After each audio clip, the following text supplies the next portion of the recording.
Good morning, everyone, and welcome to Top 5 for Small Business Budgeting and Cash Flow Strategies. The Top 5 series features experts in human resources, marketing, accounting, and other topics to help small business owners be successful. Before we begin, please remember to mute yourself during the presentation and feel free to use the chat function to ask questions of our speakers. I will be monitoring the chat for your questions, and there will be a Q&A session at the end of the presentation. Joining us today is Heather Hootery and Tony Banish-Ruzica of Eide Bailly. Heather helps clients become more confident and comfortable with their financial information by providing it in a way that is easiest for them to consume. She leverages technology to provide insights in real time and empowers business leaders to make strategic business decisions that they face on a daily basis. Tony has a strong background in accounting services, tax compliance, and business consulting. He has experience helping businesses succeed in a variety of industries, including manufacturing, retail, nonprofit, and real estate. Thank you so much, Heather and Tony, for joining us today. And with that, we'll let them take it away. Missy, I can't share my screen anymore. Yep, I just got out of it for you. Okay. All you. All right. There we go. Can you see that, Tony? Yes, we can. Perfect. All right. Thank you for that introduction. It's a pleasure to be here today with everyone. It looks like we had some last-minute registrants last night, so we're up to about 46, which I'm excited for today. We already went through, who Heather and I are. Heather's out of the Fargo office, our national office up there. I'm local here in the Des Moines office, just a manager in our outsourced accounting department. And today we have a good agenda for you. We're going to go through the power of data-driven decisions, talk about how data can help inform how you do some cash flowing and budgeting with your businesses, jump into cash flow management and forecasting, just a little bit on that and some examples on how you can use those data-driven decisions to cash flow and forecast.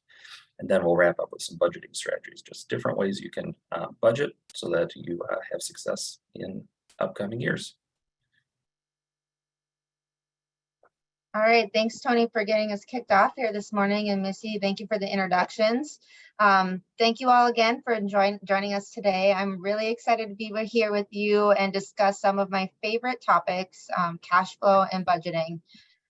So before we get into that main content that you're excited to hear about, the cash flow and the budgeting strategies, I wanted to kick off our content today for our presentation by talking briefly about data-driven decision-making and how it correlates to cash flow forecasting and budgeting. So data-driven decision-making is simply defined as making decisions that align your business goals, objectives, and initiatives using data rather than just relying on our gut feelings and intuitions. And so, of course, I know just by you being here today and registering, you're already interested in capturing data and using it to help you make some strategic decisions with your business. But there's definitely an art to cash flow forecasting and budgeting. So I wanted to get our brains going on the more creative side this morning by starting off with some examples of how other businesses that we know and love have used data to their advantage. So I'm going to start with an example from Amazon and just want you to think back the last 10 years or even more dramatically the last 3 years and how shopping has changed. So today, more increasingly than ever, even if you go to a brick and mortar store and you're doing some shopping, I know I do this all the time where I'll look up the item that I'm about to purchase and I will check prices online. I'll read the reviews to make sure that the item that I want to buy has good reviews. So this change in consumer habits has really been both a threat and an opportunity for retailers. And so Amazon has taken advantage of that with creating some data-driven algorithms that they use on their website. So there's an older study, I think this was published back in 2013. Yep, 2013. And at that time, even in 2013, 35% of Amazon sales could be traced back to their product recommendation algorithm. So even today, more recently in 2021, their consumer behavior report confirmed continued success with this method. So using data, they're able to report that 45% of their customers have clicked on the frequently bought together recommendations, and then 30% of their consumers click on related sponsors products. So that's just a really powerful example of something Amazon is doing, taking information from their customer habits to drive sales. Google took a little bit of a different approach when using data to improve their business. They wanted to look at people analytics to improve their employee retention rates. So to do that, they studied the behaviors of their high-performing managers to identify their core competencies so that they could develop training programs and further develop their other managers and team members. So this just shows us that it's a good example. We don't always have to use data specifically for sales or expenses. You can also use it to apply to more abstract concepts in your business. And of course, I know that these are two really big companies and they're much larger scale than anybody on the webinar today, but I do think it's a good way to get the creative side of our brains going on how we can take data and put it to use in order to be more confident in our decisions, to be more proactive instead of reactive, and to drive sales or reduce costs. So now, how do you take those larger lessons and apply it to your own business? And how do you create a data-driven mindset to your business and culture? Because practicing data analysis is a learned skill for most people. It doesn't always come naturally. So the good news is that you can practice building this mindset anywhere. You can practice it at home, you can practice it at work, and just really start to be observant and learn how your brain best picks out patterns. And then start to think about how you can create different visuals to highlight the information that's important to you. Then start practicing every decision you make, tie it back to data that supports the decision. So for example, if you're analyzing project profitability, before deciding a new price structure, use that data to support what your new pricing is. Or decide whether or not you want to budget for a new marketing campaign, if it's worth investing in based on how many leads or sales it brought you last time you ran a similar campaign. And if you don't have data to support some of these decisions, just think about for future, what data could have helped you make that decision and if it's worth starting to collect now. And last, share or create a culture that uses the data. And when it's appropriate, share it with team members that have so that they have clear goals and rationale behind decisions, because if they can see the reasoning behind decisions and if they have real-time access to how their day-to-day activities improve or decrease success rates, they can develop that correlation and learn what's working well for them versus what doesn't work as well. And I wanted to show some visual examples because I'm betting we don't have too many accountants on the call. You're probably mostly business owners, so it's a pretty safe bet that the audience here today, you probably don't love looking at a set of traditional financial statements. So over these next few slides, I'm going to show you how we can be creative on how we better illustrate some of the same information that you see in a traditional financial statement, but in a little bit of a better format. So at the top of this slide, you can see just a small clip of what is a traditional statement of activities, which is the same as a profit and loss statement, but with nonprofit terminology. Below that, you can see a table of information, and we call this a key performance indicator or KPI table. And you can see that in addition to showing how much revenue you made in that period of time, we're also displaying a column for what our target was, and we're displaying a column for what our variance is from actuals to target. So we can see that for the month of December, our variance was 90%, our revenue was 90% over what our target was for that month. And in addition, our individual contributor goal was over 77% of our target, but our number of donors was just over 20% of our target. So at a quick glance, I'm able to, as like a leader of this nonprofit, tell me we had a really great month, and it's likely due to a smaller handful of generous donors that month. Another way to break down the data is to look at that revenue in different segments. So we're able to see in the tiles beneath those two charts what the revenue was both year to date and for the month. And then above that, you can see a better breakdown in the revenue of what each source of the revenue was for the same time frame. And last, we're able to use metrics and graphs and charts like this that combine the traditional financial statements where you might have to look at a cash flow statement and a P&L statement to see a lot of the same information that we've put together in one visual here. So this graph, for example, is combining the revenue totals for the last 12 months alongside how much I've spent and then what my change in net assets were and the change in cash flow. So what I'm hoping you're taking away from all of this talk about data and visualizing is that data is a really powerful tool that can not only help you monitor how your business is doing today, but it can help you plan for the future. And it's just a matter of starting to gather the data that you're interested in seeing and using tools or partnering with somebody like an Eide Bailly or another accounting firm to help you bring it to life so that you can easily see some information that helps you impact your business and organization. So now we're going to get into some more cash flow management and forecasting. And I always like to start a cash flow presentation with, this is my favorite quote about cash flow, I suppose. It's from Michael Dell. And it says, we're always focused on our profit and loss statement, but cash flow is not a regularly discussed topic. It's as if we were driving along, watching only the speedometer, when in fact, we were running out of gas. And it's just a really good reminder that at times we're so focused on what our top line revenues are or what our net income is, and we make decisions based on that information and kind of forget about how those decisions can impact our cash flow. And then I've got a few statistics to share with you, which are kind of sobering. And I didn't research or make these up.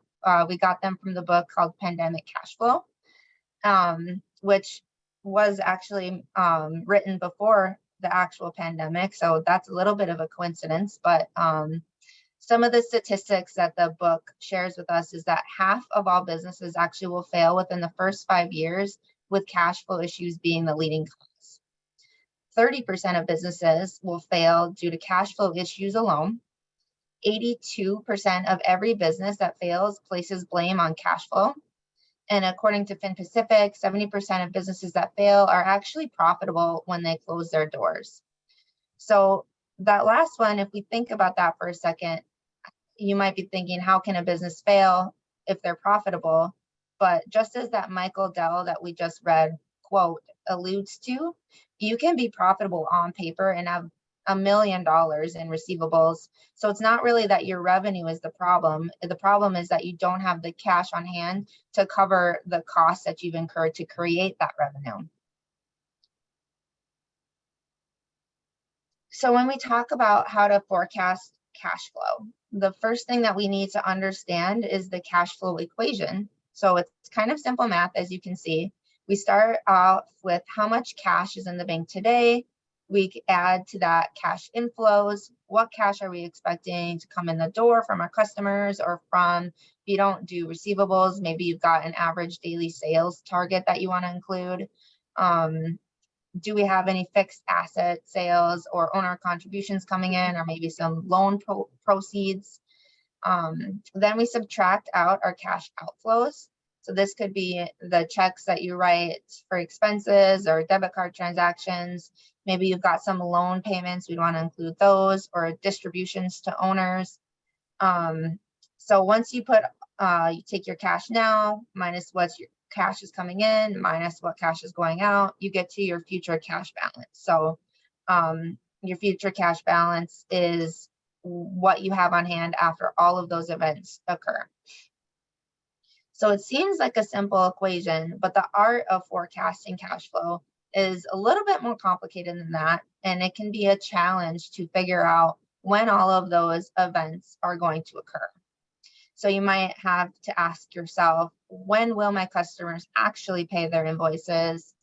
Should we pay off our credit card with some cash on hand? What if I want to make an investment and buy a piece of equipment?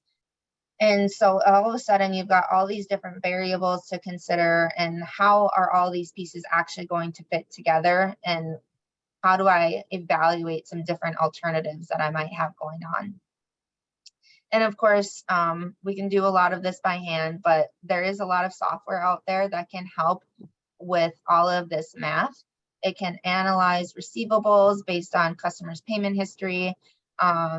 It can also identify what transactions you have that are recurring and estimate when those are actually going to come out of your bank account.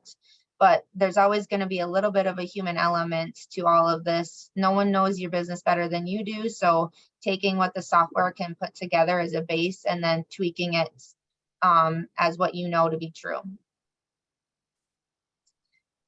So now that we've covered why cash is king and the basic cash flow equations, we can talk about these 6 best practices that we've laid out. The first best practice is to know your cash burn. And your cash burn rate is simply the amount that your cash, simply the amount of cash that your business has spent over a period of time in order to operate. And I usually will look at that in monthly increments. Next, you will want to monitor your cash balances frequently. So ideally, again, you'll want to use software like we've been talking about, and we'll talk a little bit more later on some software specifics. But even if you don't have time to do that, if you develop just a very basic cash flow spreadsheet to help you anticipate what your cash flow needs are going to be in the next 2 to 6 weeks, this at least helps you get started preparing for any unwanted surprises for the short term. Now, if you're a business owner that allows your clients to pay on terms, you're sending out receivable invoices, it's best practice to make sure those invoices go out as soon as possible. So whenever you've completed the work that you agreed to do, ideally the invoice goes out the door at that same time, which I know is easier said than done, but luckily, again, technology is our friend here, and there's an abundance of tools out there that can help you accomplish this goal. I like to put in here to review your purchasing policies as well, because this can help you plan your cash outflows and align them better with your cash inflows. So work with your regular vendors and set up standard terms with them that allow you to pay net 30 or in whatever way your customers pay you. Now, my favorite tip, again, I feel like I keep pounding on this, but use technology other than Excel where it's possible. And again, I love Excel. I use it all the time. But the reason I don't typically love it as much for cash flow forecasting is that it requires a lot of maintenance and updates, whereas the software that we use updates itself really as soon as your books are up to date. Our cash flow software tools are generating real-time updates. And even if you don't want to use an external tool with your software, if you're on QuickBooks Online, actually, they've recently rolled out a basic cash flow module right inside their system that can at least get you started. And we'll show you a screenshot of what that looks like in a few slides. And last but not least, have a trusted business advisor. Like we've mentioned, cash flow and budgeting processes are challenging. It can be an art and a science, and doing it alone is not always easy. So no one knows your business better than you, but having someone to help walk you through some details or talk through some points that you might not have considered, even bringing different perspectives, backgrounds, and expertise to the table, it can make a huge difference in the success of your forecasting. So once you get that, you're ready to take your cash flow monitoring to the next level, you would do something that we call cash flow modeling. So cash flow modeling is different than monitoring where your cash is at, in that you're going to start forecasting to future scenarios. It's more long-term than simply monitoring where your cash flow position is at today. So to begin doing the modeling, you'll want to start with that base forecast that using the cash flow equation. What cash do you have on hand now? What do you expect to come in? What do you expect to go out? And very short, what the end balance is. And on a very short-term basis, I'm sure you can pull together close to exact figures for the next like 30 to 60 days. But then beyond that, you'll want to make some base assumptions to model out what the next 10 months to a year looks like. Once you've got that base forecast determined, you'll want to spend some time thinking about what some potential scenarios are that could impact your base scenario. So some examples, maybe if you are depending on suppliers to supply you material, If your supplier is late by 60 days and that delays your project, how does that delay when you get paid for your project? Or on a more positive note, if you're planning for growth and maybe you're like a dental practice and you're planning on bringing in another provider, how does that provider increase your revenue? But in addition, your expenses are probably going to increase too. So don't forget to bump those costs up as well. Or if you're seasonal, think about how much cash that you need on hand to make it through your slower months. And at this point, I think it's fun. And a lot of our clients come up with a lot of good ideas of things that they want to try and plan for. But I encourage you to start slower, maybe limit your scenarios to about 5. Otherwise, it can get a little bit overwhelming to keep track of all of those. And the return on that time doesn't always match the benefit that you get out of modeling 10+ scenarios. And again, once you've got a few scenarios built out, great idea, bring in some business partners or advisors to help you fill in any gaps, and it'll provide you an opportunity to work with some key stakeholders in your business as well to create action plans together and ensure that you're holding each other accountable and driving some or building some key performance indicators so that you can track how you are doing your goal against your goals in real time. And here's an example of one cash flow tool that we've used in the past. It's called Dry Run. Here you can see kind of in the middle of the screen, I don't know if you can see my mouse, probably not, but they've got their base forecast set up kind of in the middle graph there by month. And then below, they're running a scenario called If I Receive a Bank Loan. So their base forecast alongside a scenario, and then they display that information graphically at the top so you can see them side by side. And then this is just a quick snapshot of the QuickBooks Online cash flow module. This is definitely more of a monitoring tool rather than a forecasting tool, but it's a good place to start without or little to actually no setup. It's kind of just built right into the system. So one common question that we get from clients that we're working through this process on is, what do I do if I am in a cash crunch now? And so we've got 4 different areas that we recommend or will help look through. And the lowest hanging fruit is going to be to review your receivables. So keeping a close eye on those outstanding invoices, following up with your customers before they're coming due. That's a really proactive way to make sure that customers remember that they've got an outstanding invoice with you. And then especially making sure that you're chasing down those payments with the ones that are past due. I know this is a lot of work and it can take a lot of time. So we do see clients have a lot of success when they have 1 or 2 people within their business. Maybe it's more of an administrative person that's tasked with following up with your clients and providing those team members that are doing the follow-ups real-time goals and statistics on how they're doing at keeping receivables coming in the door. And if you're able to delegate that role in your business, sometimes that's not always a possibility, but it will give you more time to put back in your day to focus on other impactful tasks, like maybe driving revenue or working on marketing campaigns. So in addition, I'd just like to mention here too, if you're finding that your receivables are going more challenging to collect, you might want to reconsider some other tactics like switching up what your payment terms are or what your payment method options are. So if you invoice large invoices, maybe you want to consider invoicing over the course of the project in smaller increments so that it's more palatable for your customers to pay you.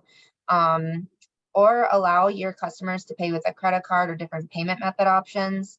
And I know a lot of my clients in the past have been hesitant to accept credit cards because you don't want to pay the merchant servicing fee, which I totally get that. But also if you're spending hours and time trying to chase down people to pay you, spending that 2 to 3% is likely going to be well worth your time. The next tile here is analyze your inventory. So if you're a business that has inventory on hand, take a look at what types of inventory are making up that balance. So do a little exercise to break it down by SKU level maybe. Do you have products within those SKUs that just are hard to move? Or have you been sinking cash into SKUs that might have lower margin? And so even when you do sell them, it's less impactful to your cash balance. So those are some of the things that we think about when we are analyzing clients' inventory balances. And negotiate your vendor payment terms. We've touched on this at least once that I can recall in the last 10 minutes. But again, just work with your vendors on what payment terms are available to you, but also keep them in the loop. If you are having a hard time keeping up with those invoices, just keep them in the loop, and that'll make them appreciate working with you, even though if you can't pay them exactly on time. And last, consider working with your banker to establish a line of credit as needed. Lines of credit can assist when you have a bigger mismatch between when your customers pay you and when you need to pay your vendors. One other frequently asked question we get from our clients are, how much of a cash reserve should I have on hand? And this is a hard question to answer because it really is unique to your business and your industry and the size of your business. But we do have a study here by JP Morgan Chase. I was going to put this in the link in the comments, but I'm not sure if I can do that right now. So I do have a screenshot of it though on the next slide. So this is a graphic from that study that shares with you kind of the average cash buffer days on hand by industry. So it's not, I'm not recommending this specific to you and your business, but it is a good place to start and use as kind of a measuring stick to see how you size up against or within your industry and your peers. What's really interesting here is actually only 25% of businesses that were included in this study have less than 13 days of cash buffer on hand, which doesn't allow for much room for error, but over 20 or the top 25% have greater than 62 cash buffer days on hand. All right, so that's it for cash flow forecasting, you guys. And Tony's going to talk more about budgeting strategies with you, but feel free to drop any questions on cash flow specifically in the chat, and we can talk about them at the end of the presentation. All right, Tony. All right, thank you, Heather.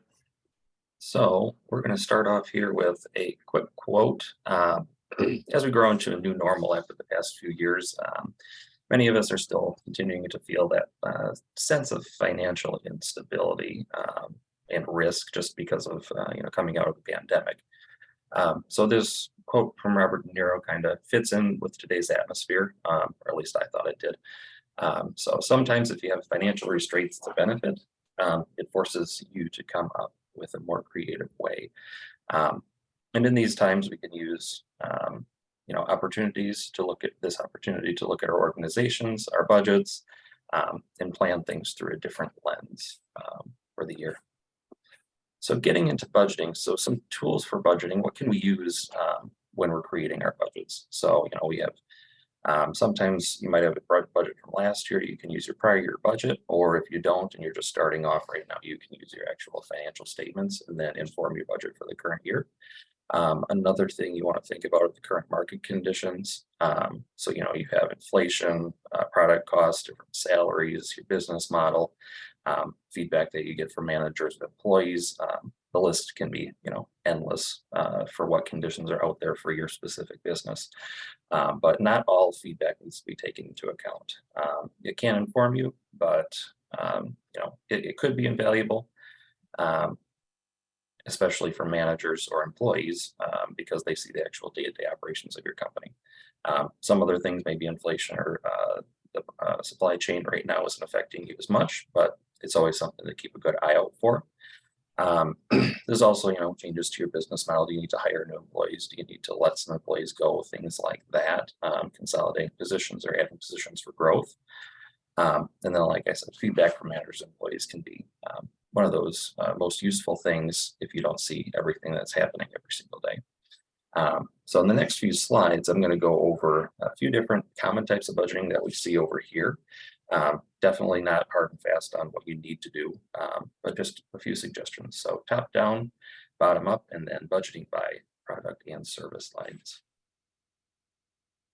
So if we look at top-down budgeting, the way that works, it usually focuses on expected revenue and determined margins, and figures out the funds that are available for your operating expenses. So it starts from the top. Owners, management, they go ahead and they create their budgeted guidelines, objectives and goals for the year. And then from there, after management or your executive team makes those objectives and goals, they divvy everything out to department managers. So you give it to 1, 2, 3 people or more down on management level that would go ahead and start creating budgets based on those objectives and goals for the company for the year. After those budgets are created by the department managers to the best of their ability, they send them right back up to management. Usually it's good to create a timeline for these things. Give them a week, give them 2 weeks, maybe a month, depending on when you start your budgeting process, so that there's enough time that they not only have time to think through everything that might be needed for the year and are able to meet your objectives and goals. But when you get it, it's something that's very useful to you, so that you're able to create that expense budget side after having your revenue goals set. So once everyone collaborates after that on the management side, a budget's assembled and checked for reasonableness and accuracy, and then usually approved. So like I said before, you can use prior year performance, year-to-date financial statements if you're creating a budget for next year, and maybe you're in, say, November and trying to figure out what to do for 2023 or 2024. Then you can use how you're doing this year, check and see if it would work for next year or what changes you have to make. If you already have a budget, QuickBooks Online or other accounting softwares have budget to actual reports. Again, you want to always take into account current or future conditions in the market, and then just that feedback from the managers that you get after they're done creating their budgets. So that graphic on the left is just a real quick, simple overview of the workflow and how it works. Management tasks their managers, department managers, with creating their department budgets after giving them the guidelines, and that would go back up to management, and that would go back down to managers after everything is approved. So then if we go on to bottom up budgeting, so this works just a little bit different. It's uses more of that feedback from the department managers. So owners are looking for that feedback from their managers before they actually set goals and make those budgets. So first you build out the expenses, identify what you need to sell, and make some efficient money, so that way revenue is what it needs to be. So departments are tasked with setting the goals instead of management, and then their projects for the upcoming years, and they give that input to the owners. And then we identify out the projected costs and what costs are fixed by each department. And that could be, if you're a manufacturing company, it could be the material costs that it takes to make that business card over there, something like that. Or when you look at salaries and wages, how many people do you need to actually go out and make the things that you're making? Who do you have to have there for oversight, things like that. So material costs, salaries and wages, anyone that you have to contract out. If you need to rent machinery, or if you need to rent a space, utilities are always something that you want to think about if you own a building or that's part of your lease. And then insurance costs. So insurance, whether it's increasing your insurance because you're picking up a new project or something like that, it's something that those managers should be able to know, and then let owners and management know, so that management can make the right decisions. So in this one, we consider margins on products to estimate the necessary revenue. And then throughout the process, we revise and revise based on reasonableness as needed, so that we can approve the budget. So over there on the left again is just a quick triangle. So the way it works, you get the input from your managers, management, then works through the budget, and then sends the budget down, and collaboration happens before everything is approved and the budget is set. So then if we go on to budget by product and service line, so this is just a little bit more detailed than both of both a top and bottom up method. Depending on if you have, multiple products that you produce or multiple services, multiple events, anything like that, it might be worthwhile to split everything up into, like QuickBooks, we would call it a class or a project or something like that, where you can actually look at each thing individually and make sure that, the revenue and expense match so that your product's actually making money. So it relies on a mix of factors to make that successful budget by product or service line. It can be used, for, like I said, the current or existing products or services you have. You can create specific goals based on which product or service that you have. If you bring in a new service, it might be a loss leader for the year, but the goal for the following year is to make it better. So we look at things like startup costs to make sure that in the future, if it is a loss leader, it becomes something that is profitable in the future. And that gets into forecasting a little bit, but budgeting comes with forecasting. It's kind of a double-edged sword. And the top-down, bottom-up method can be used, by product and service line. It depends on which way you would think works best. And decisions are made on whether to, keep, pursue, decline, do whatever with those service lines. So we've covered 3 different types of budgets. There's always a catch to some of this finance side of things. It's not always black and white. It's a little gray. So you don't always have to have one standalone budget, is I guess the end thing I want to bring up. You can do a top-down budget. You can do a bottom-down budget. You can do budget by service line. I would suggest probably only having, one budget for the whole company and one budget for service line. It can be flexible, but the main point here is just that there are a lot of different ways you can budget, and there's not really a hard and fast way that you need to budget. So just a quick example, not too many numbers here, but reports before and reports after. So, sometimes you just get your year-end reports, your accountant puts everything together for tax, and you have your sales, your cost of sales, and your profit margin, you know how you did for the year. So that's usually, you don't have a budget. You just say, well, we'll do better next year. When you start implementing that budget afterwards, you can break it up by product. You can start, saying, well, last year it was $100,000, but we're going by product now. So ABC, this one it says 60,000, 25, and 15,000 for sales. And then you actually see the cost of sales. So when you get down to your profit margin, if you're looking for a certain profit margin, maybe it's 40% and product B there is 20%. It might be time to reach out to that, product line leader, or look at that product yourself and say, what's not working here to hit our margin? Because when it comes down to it, after margin's all of your operating expenses. You don't see that here, but that operating expense informs that margin. And if that's a loss leader, you might want to figure out what needs to be done to make that more profitable, or possibly cut those products.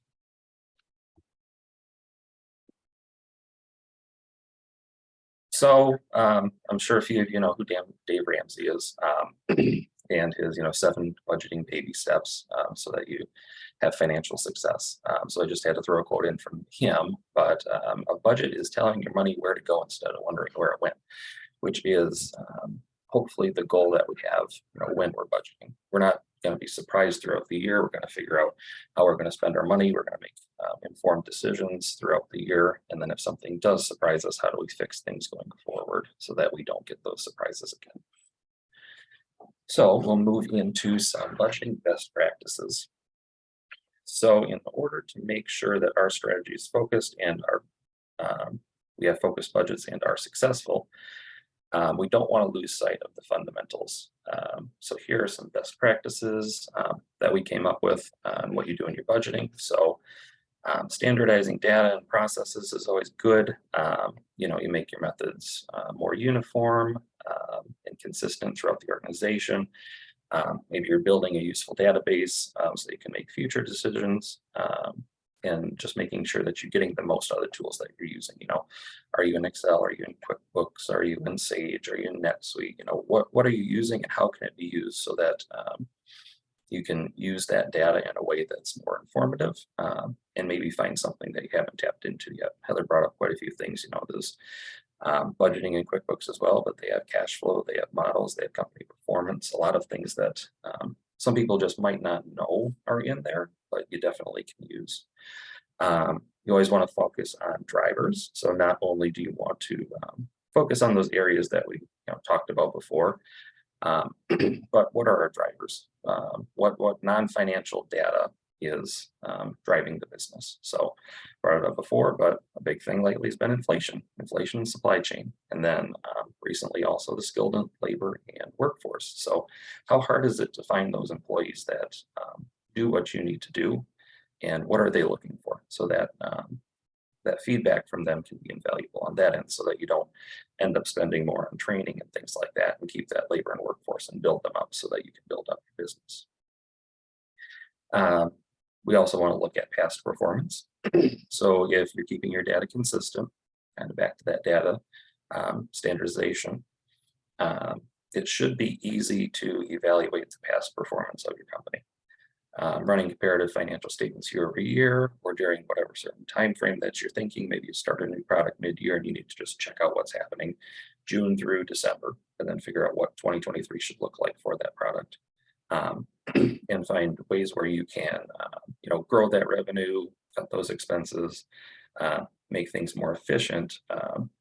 But those type of reports can inform your budget for the next year. And past performance is usually a good indicator of how things will go in the future if nothing, no other things change. That's not always, not always the case that things won't change, but hopefully as we get to a new normal, we can expect consistency throughout our business operations. So we'll move on to involvement of experienced staff. So companies should work to involve, the experienced staff, maybe not that person that's been there for 3 months, but maybe 3 years. And that way they can, not only do they help you out, but they can be a little bit more accountable to what they think should be happening in the company. And they might provide that perspective related to operations and success that you're looking for. And then I brought it up just a little bit, but downsizing budgets when necessary, and this plays back into the cash flow thing too. It happens. Sometimes you have to make those difficult decisions where you have to have a smaller budget by department or by product line program. You have to cut certain things and bring them back later. But budgeting helps you work to find ways to keep on task while things might be difficult for the company. And then, what are we on? Updating the budget frequently. So I brought this up just a little bit, but the budget can be flexible. So we don't normally see someone wanting to update the budget monthly. If you update the budget monthly, it's probably not too useful. Cash flow might be more useful for that type of thing, but an annual budget, having a quarterly budget, something like that, where you reach October in the year and you've been using an annual budget, and then all of a sudden something majorly changed. Well, you're not going to use that same budget for October through December. You should look at it, maybe make it a little flexible, either that or note where you think there are going to be differences, and then figure out where the year will end. So a little bit of forecasting there could happen, but budget versus actual forecasting can help with that. If you have that budget and you're looking at actuals and things just aren't turning out the way you want to see where you land at year end. That's where modeling and forecasting can come in very helpful for your company at the end of the day.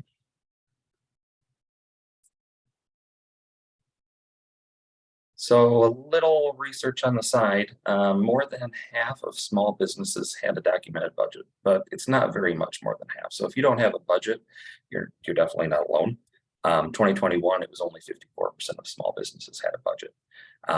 Most businesses do have budgets, but a lot of small businesses just likely go without them. It's not something that we would always suggest. Gut feeling can work sometimes, but having it written down usually helps you form those strategic success, focuses. So we need to move from our tendency to go line by line down our financial statements and try to move money from one line to another and simply just match last year. that kind of gut feeling, and making sure that it just works. But what we really want to do here is try and find some strategic success ways with budgeting. So it just means looking at your budget and plan for higher performance versus a predictable return or a certain bottom line. Instead of the goal being that certain number that you're looking for, it needs to be how to improve the outcomes of customers, employees, investors in the community by focusing on learning, adapting, growing with the way that the business community is growing. Because we can't try to predict things that are unpredictable. We have to try to figure out that strategy. Sometimes it can be hard to set aside the time to do that, but just 5-10 minutes here or there, maybe a half-day thought session with some of your main people in the company, just to figure out how everyone's feeling could be invaluable for what you're doing.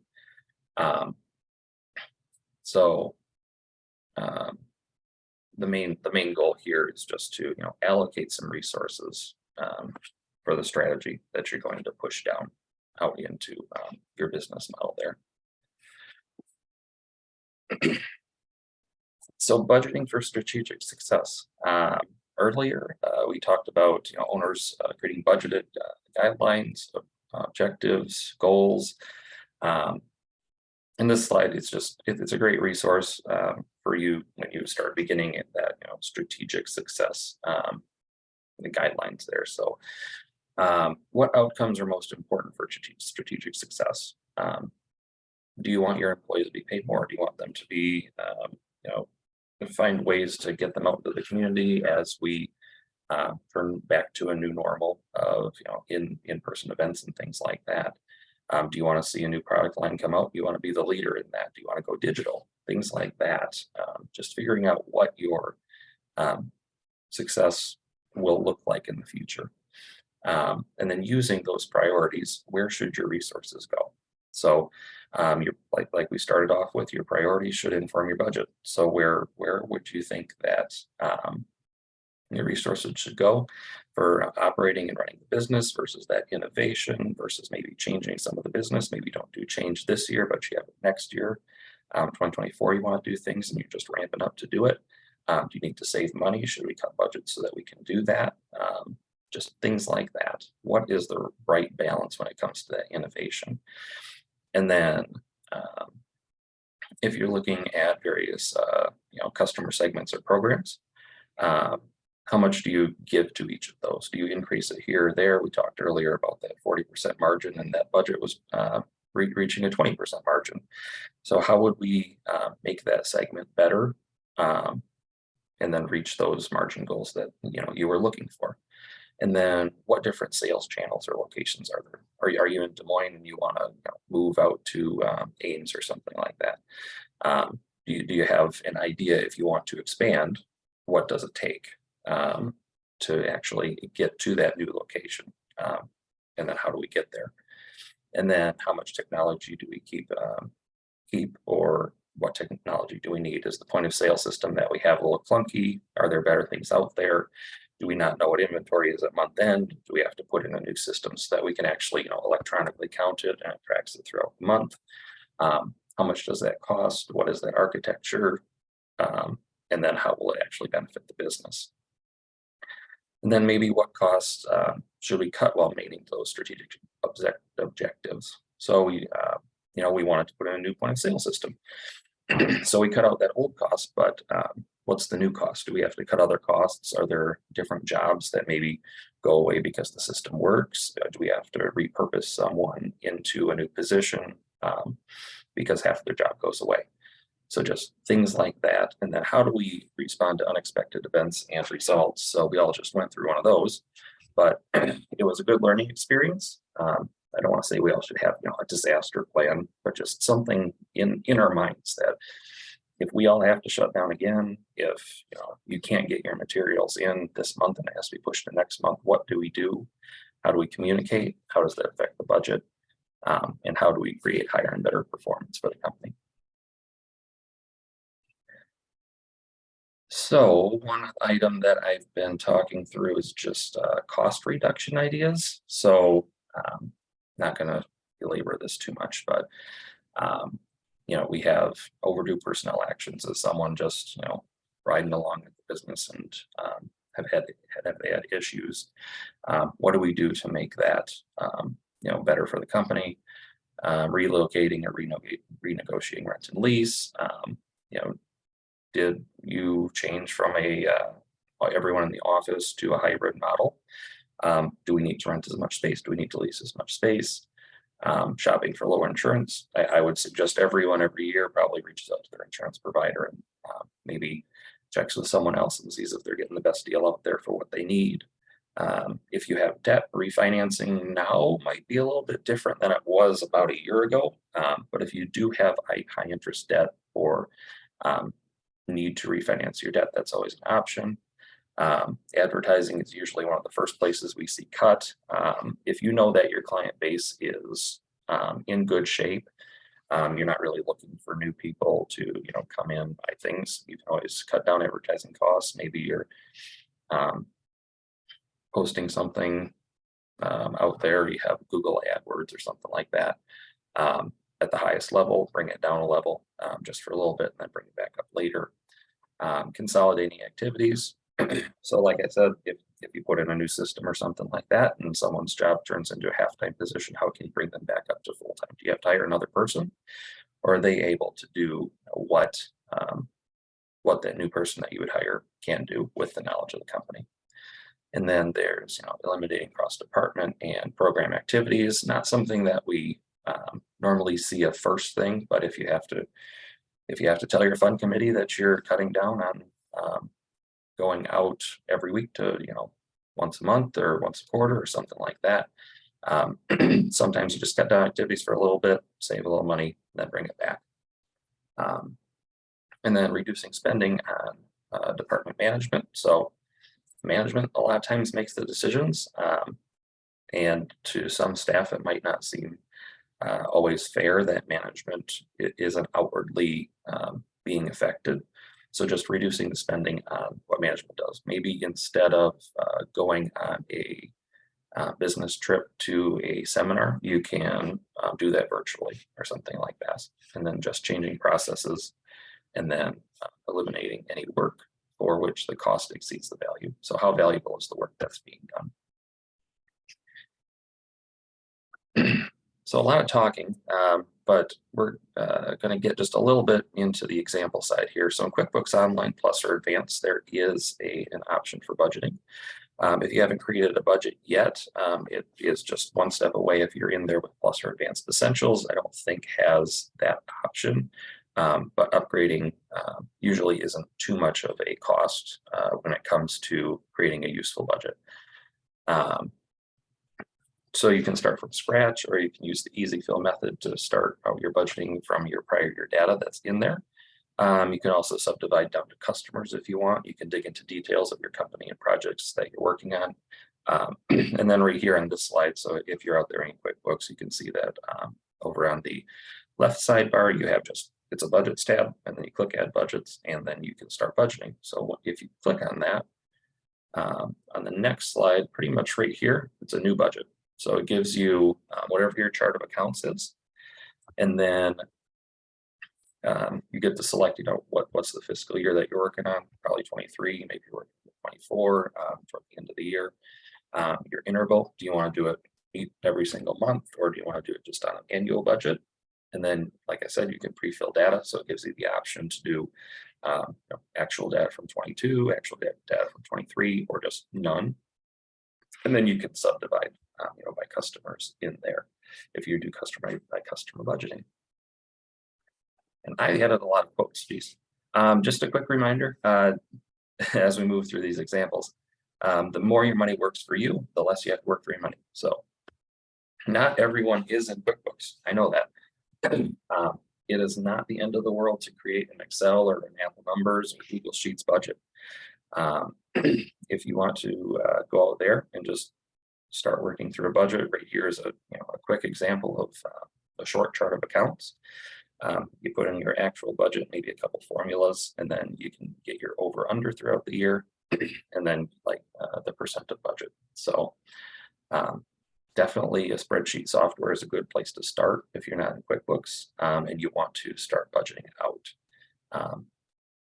how you believe that your business operations will be throughout the year. And then here is just another quick example. So if you're going by project, it can be even shorter. You'll have sales, and then what's your cost of goods, and then what's your gross profit. So again, it's not on here, but just Google up the profit margin, do your gross profit over product income, and figure out what your profit margin is. Is that where you thought you would be? Is that covering your operating expenses? But just ideas like, or simple things like this can help immeasurably as you continue to grow your business or figure out what's going to happen for the year. Oh, and we're to closing thoughts. I think this is Heather, or is this me?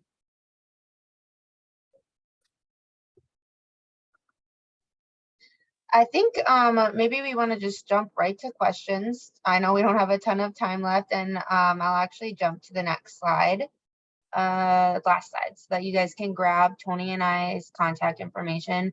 We're happy to chat with you if you have any questions that you want to talk through at any time. Give us a call, send us an email, and we'll see what we can do to help you. But with that, if there are any questions, we could probably take maybe one. Does anybody have any questions for our presenters today? You guys did a really good job of covering a lot of ground in a short amount of time. So that was amazing. Are the slides being shared? I know there's a lot of information out there. Just if you would like the slides to be shared, I can. I'm also going to share this recording to everybody who registered. Oh, perfect. It should be available on our Small Business Hub at a later date. So anybody can receive this really informative, amazing budgeting and cash flow strategies. I can send you a copy of the slides that you could send out to. I know sometimes that's helpful for later. Yeah, that would be great. Well, if we don't have any questions, I know we went right up to the end of our time today. Thank you so much, everybody, for joining us. And we will see you at the next one on February 22nd. Thank you so much, Heather and Tony, for being here today. Have a great rest of your day, everyone. Thanks. Bye, everybody. Thank you. Bye-bye.